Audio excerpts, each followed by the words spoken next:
March 6, 1944. The Chindwin River in western Burma flowed dark and swift under a moonless sky as 3 Japanese divisions, more than 65,000 men, began crossing into India. Lieutenant General Renya Mutaguchi, commander of the 15th Army, stood at his headquarters in Maimyo, far from the actual crossing, composing orders that radiated absolute confidence. His offensive, Operation Yugo, aimed to seize the towns of Imphal and Kohima, sever the supply lines to China, and open the gates to the invasion of India itself. To Mutaguchi and his staff, this seemed not merely achievable but inevitable. After all, they had routed these same British and Indian forces less than 2 years earlier, sending them fleeing across 1,000 miles of jungle in what remained the longest retreat in British military history. The Japanese had learned to regard their British opponents with something approaching contempt, soft colonials who wilted under jungle conditions, broke when outflanked, and possessed neither the stamina nor the fighting spirit to stand against the soldiers of the Emperor. Tokyo radio would soon proclaim that the new British 14th Army had been destroyed in one thrust, and that the march on Delhi has begun. But Mutaguchi and his confident subordinates had failed to notice something fundamental. The army waiting for them in the hills of Manipur was no longer the demoralized force that had stumbled into India in 1942. Under the leadership of a quiet, determined general named William Slim, it had been transformed into something the Japanese had never encountered, a British force that could beat them at their own game. To understand the magnitude of this transformation requires returning to the catastrophe that preceded it. On January 15, 1942, when the Japanese 15th Army under Lieutenant General Shojiro Ida crossed from Thailand into the southern Burmese province of Tenasserim, the British position was already precarious. Burma had been relegated to a strategic backwater, its defenses neglected, its garrison consisting of only 2 weak divisions with obsolete equipment and minimal air support. The 1st Burma Division under General Bruce Scott held the Shan states in the north, while the 17th Indian Infantry Division under General Sir John Smith defended the southeast approaches to Rangoon. British commanders, shaped by colonial experience and European tactical doctrine, viewed the jungle-clad mountains as natural barriers that would canalize any enemy advance along the few available roads. The Japanese, by contrast, saw the jungle not as an obstacle but as an avenue of approach. They moved through terrain the British had declared impassable, appearing where they were least expected, establishing roadblocks behind defensive positions, and forcing the outnumbered defenders into a grim pattern. Contact, flanking movement, retreat, repeat. The disaster at the Sitang Bridge in late February 1942 epitomized everything that went wrong in those early months. The 17th Indian Infantry Division, already weakened from fighting at the Bailan River, received permission on February 19 to withdraw westward to the Great Railway Bridge spanning the 600-yard-wide Sitang River. They disengaged from the enemy under cover of darkness and fell back 30 miles along the track leading to the bridge, exhausted men carrying whatever equipment they could manage. But the Japanese 214th and 215th regiments moved faster, racing to cut off the retreating forces. By February 22, Japanese infiltrators had reached the eastern approaches to the bridge, mixing with British and Indian troops in the chaos of night combat.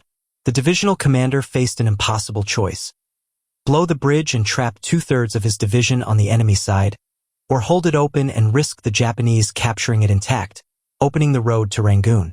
In the early morning darkness of February 23, the order was given.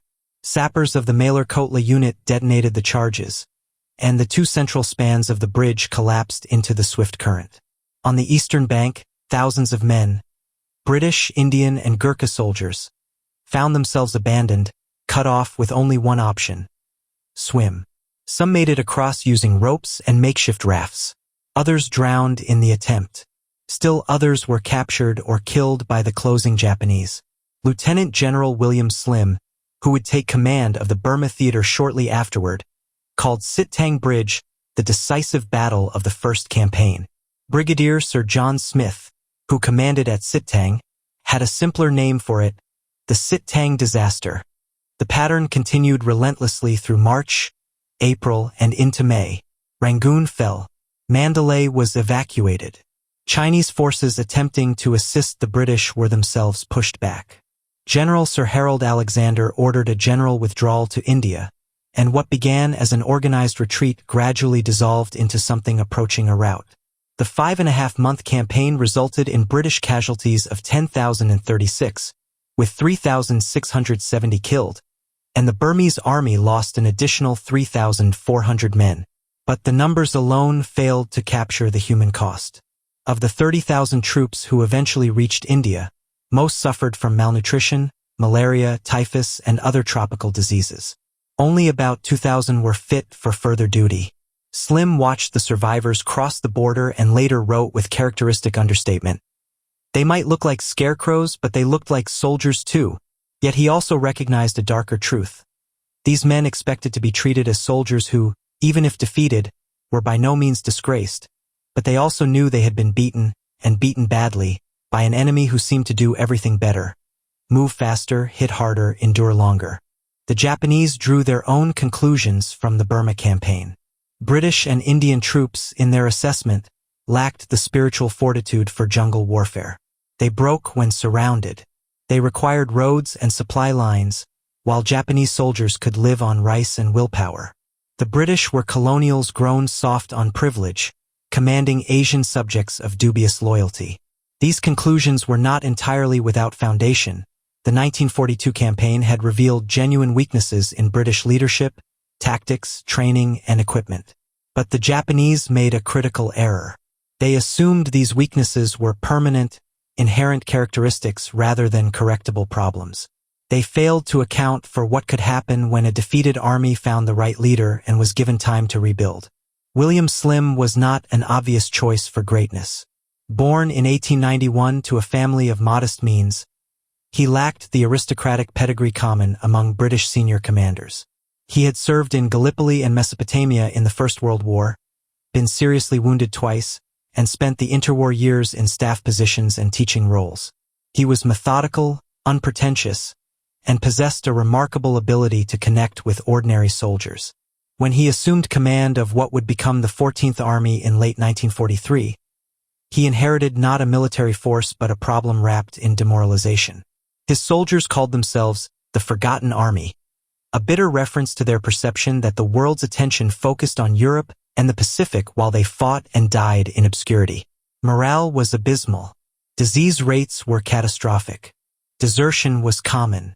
And looming over everything was the psychological shadow of defeat, the gnawing belief that the Japanese were simply better jungle fighters, unbeatable on their chosen terrain. Slim understood that before he could defeat the Japanese, he had to defeat something more insidious: his own army's conviction that it could not win. He began by analyzing what he called the foundations of morale, tabulating them in his office with the systematic thoroughness of a professor. Morale, he reasoned, was not merely a matter of pep talks and propaganda. It had to rest on 3 pillars: spiritual, intellectual, and material, in that order. The spiritual foundation required a great and noble objective that gave meaning to the soldier's sacrifice. The intellectual foundation demanded confidence that the objective was achievable and that the organization pursuing it was efficient and competently led.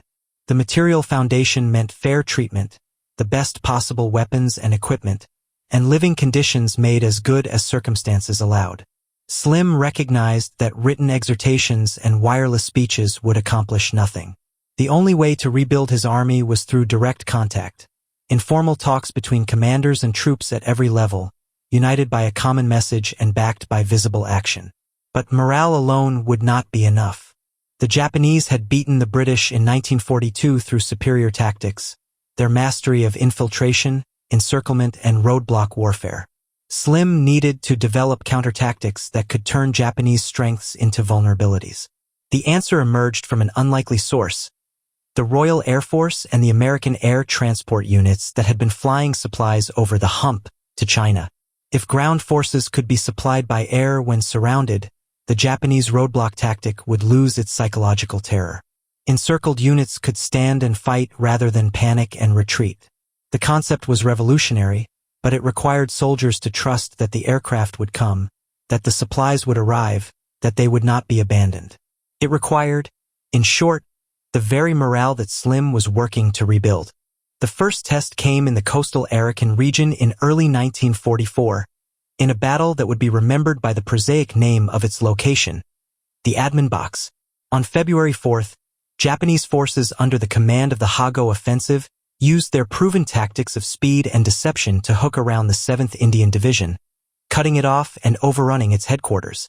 Scattered British and Indian troops congregated at a supply depot known as the Admin Box, literally an administrative area, a scrub-covered bowl surrounded by jungle-clad hills where clerks and supply personnel had been based.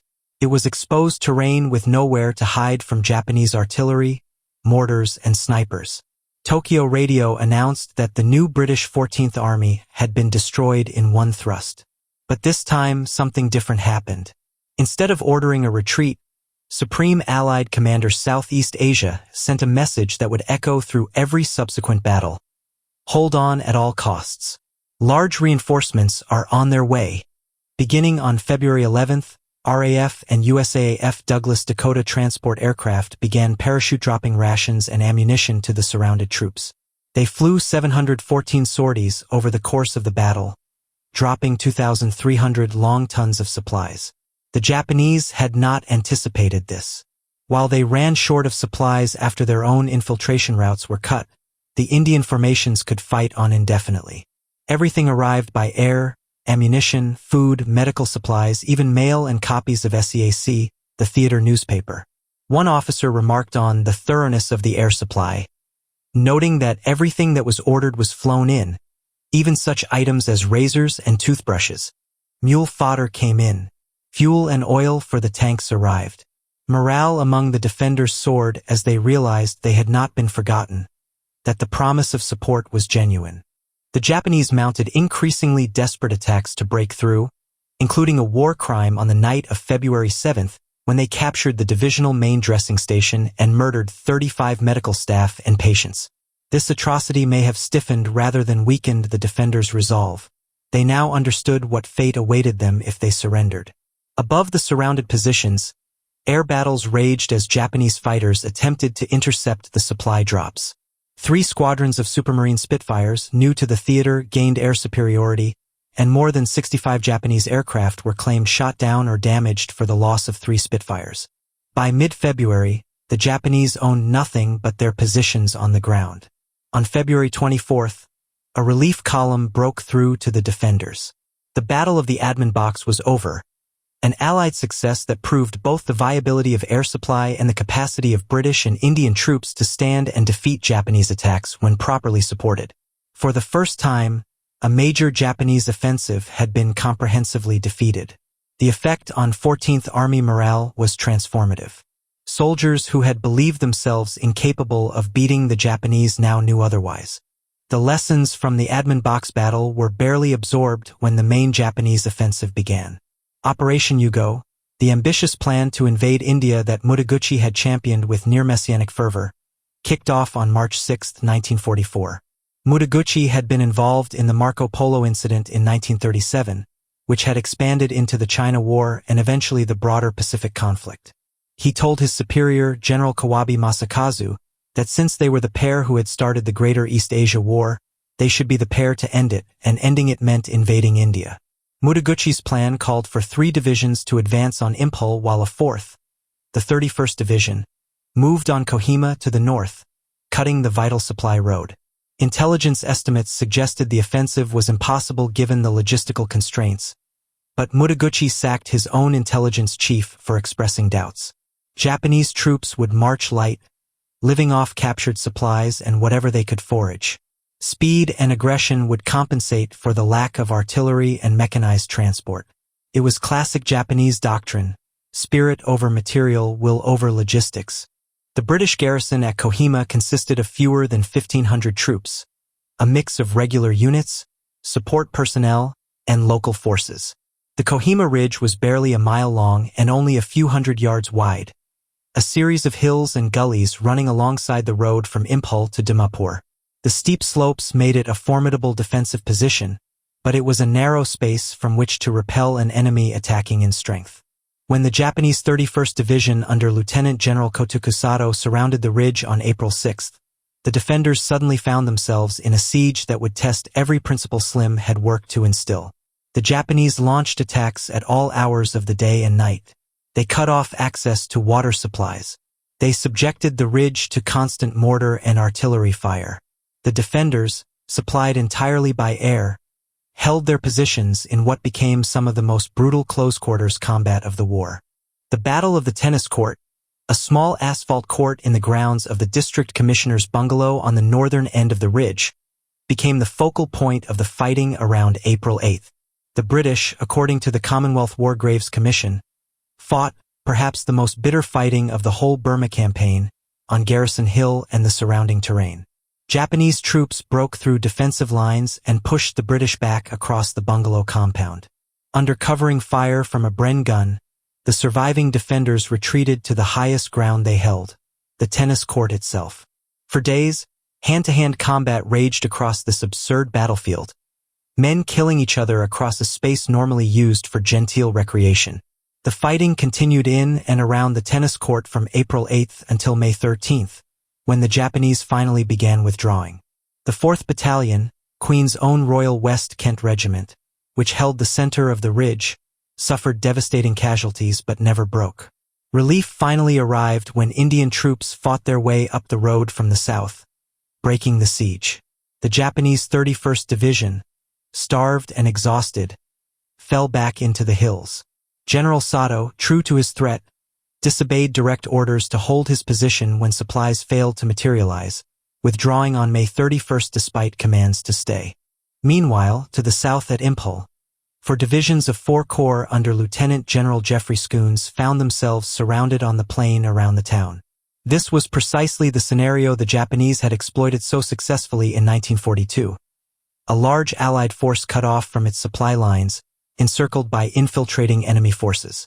But in 1944, the script played out differently. Following Slim's doctrine, the divisions formed defensive boxes and dug in. Beginning on April 8th, an airlift codenamed Operation Stamina began delivering 400 tons of supplies per day to the surrounded force. Over the course of the battle, air transport flew 59,000 personnel into or out of the battle area and evacuated 15,000 casualties. When 5th Indian Division was needed as a reserve at Imphal, the entire division was redeployed by air from the Arakan front, 750 sorties transporting an entire division to a new theater. This was unprecedented in military history, and the Japanese had no answer for it. The Japanese, meanwhile, found themselves trapped in a logistical nightmare of their own making. Mutaguchi's plan had assumed rapid victory and reliance on captured supplies, but neither materialized. His divisions marched with minimal provisions, expecting to resupply from overrun British depots. Instead, they found themselves bogged down in prolonged sieges against enemies who were being resupplied daily by air. Japanese supply convoys attempting to reach the front were ambushed and destroyed. Monsoon rains turned roads into mud troughs. Disease ravaged units that lacked adequate food and medicine. By June, many Japanese formations were combat ineffective, with soldiers literally starving to death even as they attempted to maintain offensive operations. Mutaguchi, who had stubbornly remained at his headquarters in Maimyo for over a month after the offensive began, finally traveled to the front on April 29th. But even then he lingered in Shwebo long enough to establish a comfort station for his staff. His command style, characterized by emotional appeals to fighting spirit and dismissal of logistical reality, proved catastrophic when confronting an enemy that had solved the supply problem through air power. The decisive moment came on June 22nd when troops from XXXII Corps, advancing from the north, linked up with 4 Corps pushing out from Imphal near milestone 109 on the Dimapur-Imphal road. The siege of Imphal was lifted. The Japanese 33rd Division under Lieutenant General Nobuo Tanaka, reinforced by battalions from the 53rd and 54th Divisions, made a final desperate effort to break through at Bishanpur, nearly succeeding before suffering such catastrophic casualties that even frontline generals began disobeying orders to press forward. On July 3rd, Mutaguchi reluctantly ordered a general withdrawal. The retreat turned into a nightmare. Japanese soldiers, many too weak from starvation and disease to walk, struggled back through the jungle toward Burma. The trail behind them was marked by corpses. Mutaguchi, rather than taking responsibility, systematically relieved the commanders of the 15th, 31st, and 33rd Divisions, blaming them for the failure. He was himself recalled to Tokyo on August 30th, 1944, and retired in December. The casualty figures from Imphal and Kohima were staggering. Of the 65,000 Japanese frontline troops committed to Operation Yugo, approximately 30,000 were killed, 23,000 wounded, and only 600 captured, the low number of prisoners reflecting the Japanese cultural prohibition against surrender. Among the 50,000 support troops, there were an additional 15,000 casualties. The Allied forces, by comparison, suffered 17,500 casualties across both battles. At Imphal specifically, British and Indian troops sustained 12,500 casualties. But beyond the numbers lay something more significant. Operation Yugo represented the largest defeat in Japanese military history up to that point. The myth of Japanese invincibility in jungle warfare, which had shaped Allied thinking since 1941, was destroyed forever. The psychological impact rippled through both armies. Japanese soldiers who survived the retreat spoke of it in terms usually reserved for natural disasters, an unstoppable catastrophe that swept away entire units. Allied soldiers gained a confidence that would carry them through the final year of the war. Slim, characteristically, did not pause to celebrate. In May 1944, even as victory at Imphal and Kohima edged closer, he launched his forces in aggressive counteraction and pursuit, seeking to prevent the Japanese from organizing an effective defensive line and denying them any opportunity to recover. He understood that momentum, once gained, must be ruthlessly exploited. His strategic objective remained unchanged, not merely to recapture territory, but to destroy the Japanese army in Burma as a fighting force. As he drove his men forward through the monsoon season, traditionally a period when operations ceased due to weather, he was already planning the next phase, the reconquest of Burma itself. Slim's plan for the Burma offensive involved a calculated deception. He initially intended to fight the main battle on the Shwebo Plain, a dry, flat area between the loops of the Chindwin and Irrawaddy rivers, where British superiority in armor and firepower could be decisively employed. But General Kimura, who had assumed command of the Japanese Burma Area Army, recognized the trap and showed unusual flexibility by withdrawing his forces behind the Irrawaddy River. This posed a dilemma.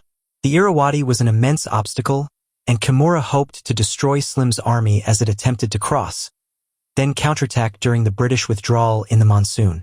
Slim, undaunted by the collapse of his original plan, developed an alternative that would become Operation Extended Capital. The new plan involved a feint in the north toward Mandalay, while the main effort struck south to seize Maiktala, the key Japanese supply and communications hub in central Burma. Both road and rail links between Mandalay and Rangoon ran through Maiktala. If it fell, the entire Japanese defensive structure would collapse. The offensive began in early 1945 with British forces conducting river crossings at multiple points along the Irrawaddy. The northern feint convinced Kimura that the main attack was aimed at Mandalay, and he concentrated forces there. Meanwhile, 4th Corps under Lieutenant General Frank Messervy conducted a swift, secret crossing in the south and raced for Maiktala. British armor, particularly the Sherman tanks of 255 Tank Brigade, led the assault. The Japanese, outpositioned and outpaced, found themselves defending static positions against an enemy that now possessed every advantage they had enjoyed in 1942: mobility, air superiority, aggressive tactics, and high morale. The battles for Maiktala and Mandalay in February and March 1945 cost the Japanese approximately one-third of their already weakened strength, while British casualties totaled around 10,000. One British soldier wrote home describing the fighting at Maiktala. "They made determined attempts to get us out. They shelled us day after day. They bombed us and they attacked us with infantry at night. They sent small suicide gun-busting teams to crawl through the wire and try to get at our guns. But the Japanese efforts were futile.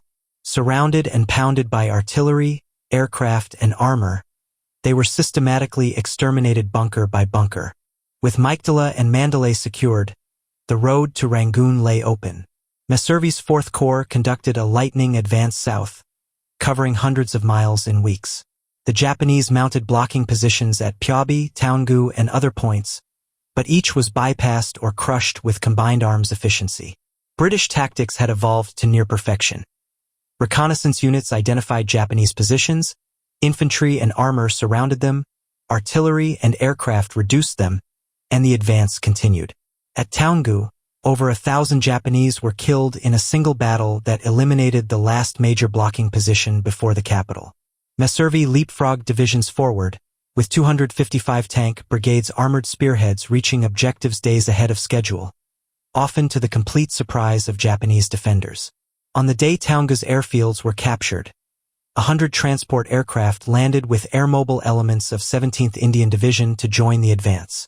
The combination of air mobility, mechanized forces, and aggressive pursuit represented operational art at its finest, a far cry from the dispirited retreat of 1942.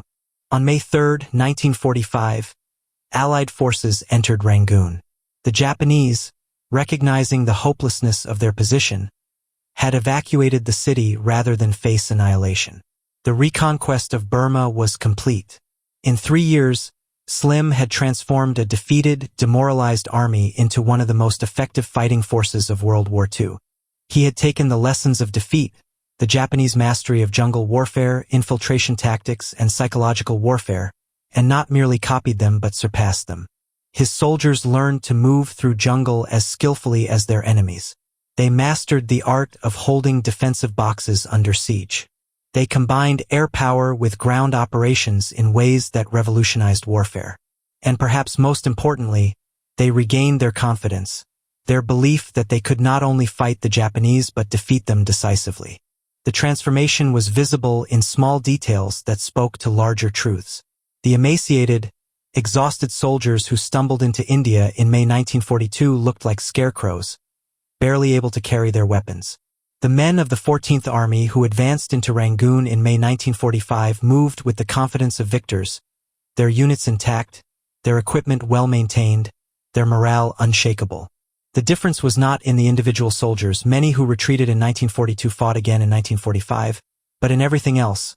Leadership, doctrine, training, logistics, air support, and the intangible quality Slim had worked so hard to instill, the belief that they were part of something greater than themselves. Slim himself captured this in his memoir Defeat into Victory, noting that the only equipment my army had in full supply was, as ever, brains, hardihood, and courage. This was characteristic understatement. What his army possessed was a system that worked, an integration of material, intellectual, and spiritual factors that made them capable of sustained offensive operations against a determined enemy in the most challenging terrain imaginable. The Japanese, for their part, never fully grasped what had changed. Their reports from 1944 and 1945 continued to emphasize fighting spirit and Bushido while acknowledging material shortages and Allied air superiority. But they failed to recognize that the British had fundamentally reconceived jungle warfare. The Japanese tactics that worked so brilliantly in 1942, the rapid infiltration, the roadblocks behind enemy lines, the exploitation of psychological shock, became liabilities when facing an enemy that could be supplied by air, that would stand and fight when surrounded, and that possessed overwhelming firepower. Every Japanese strength became a vulnerability. Their light infantry doctrine meant they lacked the heavy weapons to crack defensive boxes. Their reliance on aggressive spirit could not compensate for starvation when supply lines failed. Their willingness to die rather than surrender meant that defeated units simply ceased to exist rather than withdrawing to fight again. The broader strategic implications of the Burma campaign extended far beyond the immediate theater. The Chinese supply lines through Burma, reopened by the Allied advance, allowed increased material support to nationalist forces fighting Japan. The Japanese divisions destroyed in Burma, elite units with years of combat experience, could not be reconstituted or redeployed to defend the home islands or other threatened fronts. The psychological impact of the defeats at Imphal, Kohima, and throughout the 1945 offensive undermined Japanese morale at a time when defeats were mounting across the Pacific. And the operational lessons learned in Burma, the integration of air transport with ground operations, the use of defensive boxes supplied by air, the combination of deception and mobility in offensive operations, influenced military thinking in subsequent conflicts.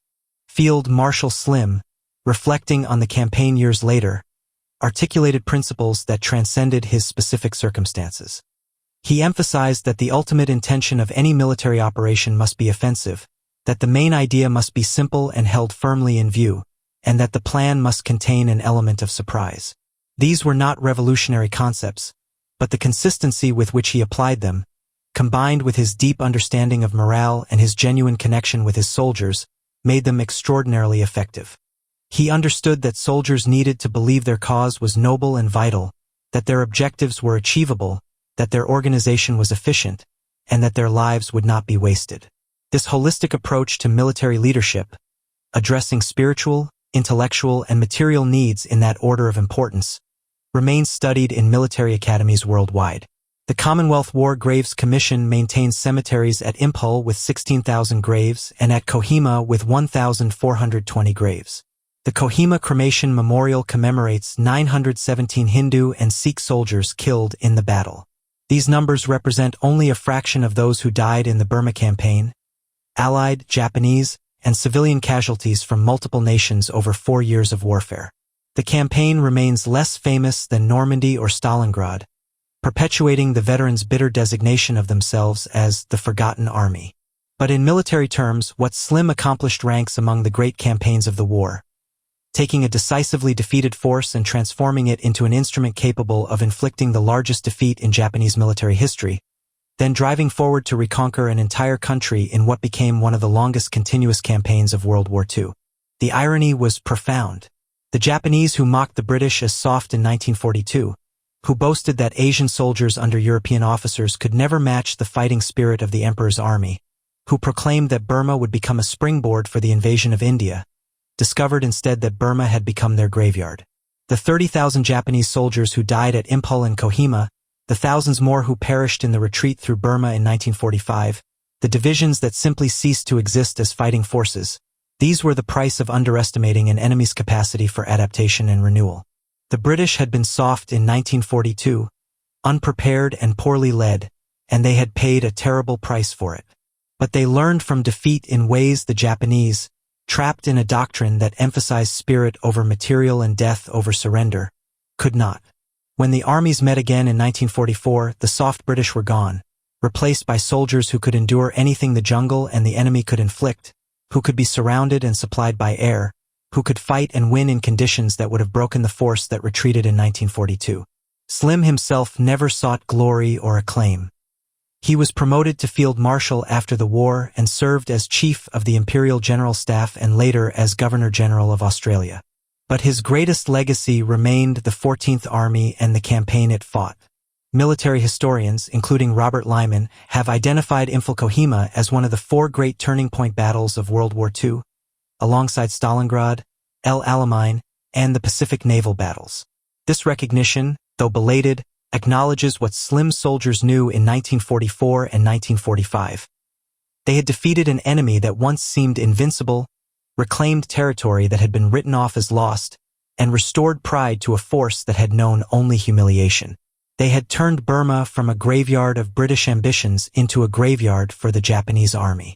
The transformation from defeat to victory, from humiliation to triumph, from the longest retreat in British military history to one of the most successful offensives of the war, stands as a testament to leadership, doctrine, and human resilience. The soldiers who crossed into India in 1942 looking like scarecrows still looked like soldiers, and that distinction mattered. They had kept their ranks, maintained their weapons, and preserved the core of an army that could be rebuilt. Slim recognized this, built upon it systematically, and created something extraordinary. The 14th Army's triumph in Burma remains a case study in how defeated forces can be revitalized, how adaptive enemies can be beaten by adapting faster, and how morale, properly understood and carefully nurtured, becomes as important as material superiority.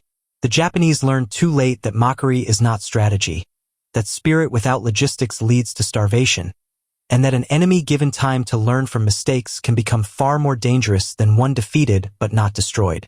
Burma became their graveyard because they failed to recognize that the soft British of 1942 had transformed into the hardened veterans of 1945, and by the time they understood the difference, it was far too late to matter.